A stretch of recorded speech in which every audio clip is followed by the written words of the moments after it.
conclusion we've come to from that is that there's a significant spherical aberration that appears to be present in the optics.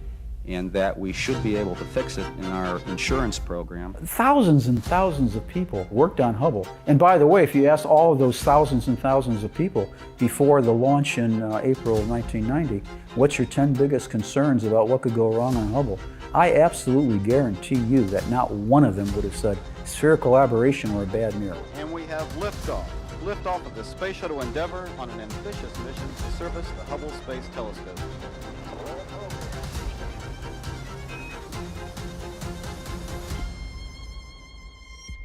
Spherical aberration is a problem in the surface structure of the mirror. The mirror is supposed to be ground to a perfect parabola where all parallel light coming down comes to one focus. Spherical aberration is when one part of the mirror is slightly higher or lower than the other, and light, instead of coming to one focus from, say, the edge of the mirror, will come over here, and then from the center of the mirror will come to focus up here.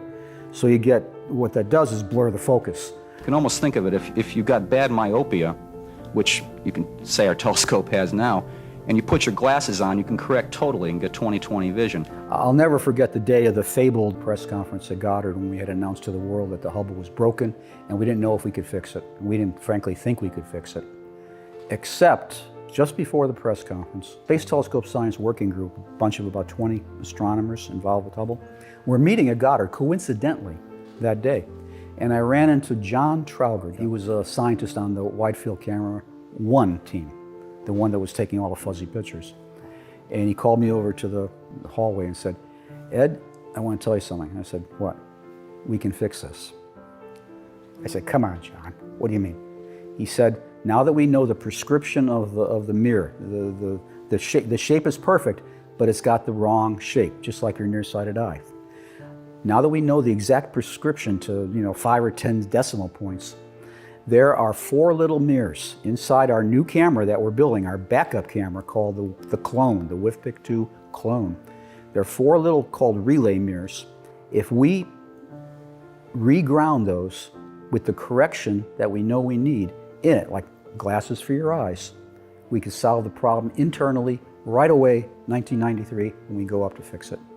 I said, "Are you sure, John? Because I'm going to tell the press this." He said, "I'm positive." So during my press conference, I gave all the nasty things. We're not going to be able to take any pictures. We're not going to be able to do this. However, we feel that we can characterize the problem, the spherical aberration problem, well enough that we can take advantage of an insurance policy that we haven't talked much about. And it hasn't been in the press much. And that is, we started a long time ago to plan a maintenance program.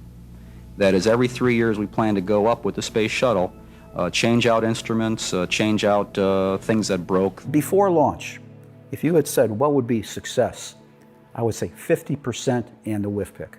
But the WIFPIC had to be. CoStar by itself I don't think would have made the difference, but WIFPIC, images. People aren't going to believe a spectra.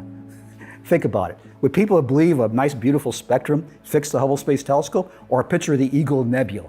I leave it to the audience.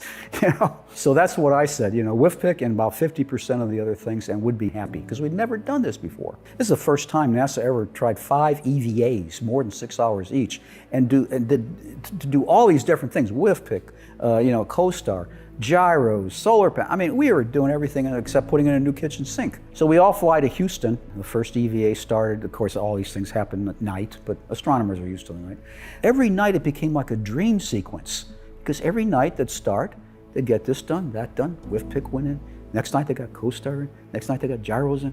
By the end of the 5th night, we're looking at each other like, are we dreaming, or did this happen? Did we just do 5 successful EVAs and fix everything? So we came back from Houston like on top of the world.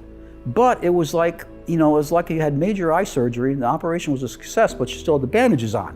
And we had to take the bandages off sometime. We're all looking at this monitor when the picture was taken, and it was just a real rich star field. And what we're hoping not to see is a bunch of fuzzy stars with all kinds of weird rays coming out of them, like there used to be in spherical aberration. So the image started coming up, and this is an old cathode ray tube, so it's, I know this is technology that some of the young people in the audience don't know what I'm talking about, but it took a while for the image to build up. And we first saw a little bright star in the center, and then some fainter stars came up. More and more stars came up, but you could hear a pin drop. You could have heard an atom drop on the floor. It was so quiet. And slowly, more and more stars came up, and they were sharp. And there were lots of them. Because when you're out of focus, you don't see very faint things. When you're in focus, you really see deep. And then the picture was there, and it was perfect, absolutely perfect. And there was still a moment of silence, and then everybody just went crazy. Right there! Oh! Get it! Wait. Oh. No. Yeah, let's get it. Bring it up. Bring it up. Bring it up. Come on. Oh. Come on. Not bad. That's it. There you go. And I can't describe it. Everybody was just hugging each other, crying, tears, you know.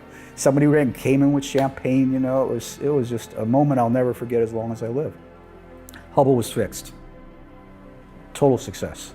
You couldn't have had a bigger success than that first servicing mission. When Hubble was launched, I always thought that you know, it would die about, and I'd have another 10 or 20 years in my career. And here I retired 10 years and it's still going. Yeah. It made me the butt of jokes. It made me a collector of arrows, slings and arrows from my neighbors. The press thought I was a joke. And seeing where Hubble is now, making those early promises look like nothing. I mean, a piece of cake. I mean, it's iconic. It's the greatest American scientific achievement ever. It's the great American comeback story.